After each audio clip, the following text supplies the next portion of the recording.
dégg naa léegi nag ci groupe WhatsApp yi ku naan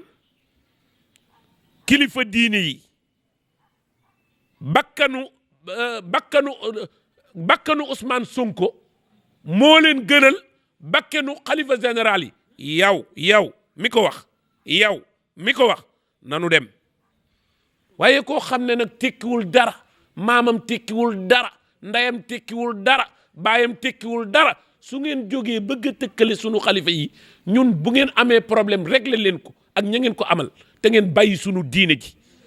du ngeen ko yàq te du ngeen ko foye te yow moomu di ko wax fa nga làqu di ko wax dem fa waaye boo toogoon ci digg ëtt bi di ko wax yow ak koo yaakaar ak koo àndal dinañu leen def ci pax parce que réew mi kilifa diine yi du ñuy moroom régler leen su ngeen amee problème régler leen ko yéen seen biir xalifa yaa nga fa ñu nekk yor seen ndonoy maam yi man Serigne Dame Sakho maa ko wax dama ne fii kenn nekku fi yàlla képp fi nekk dara nekku fi yàlla képp fi nekk Makeek Sonkook ñoom ñépp nañu dem toog ki yàlla ne mooy jiite kenn mënu ci dara te ñun ku mën a toog mënoo tee ñu nekk fi amuñuy salaire ba ngeen ñuy koñe amuñu ay ndombay tànk ba ngeen ñuy koñe alquran moo nu falta du ngeen ñu folli ba addunay tukki du dañ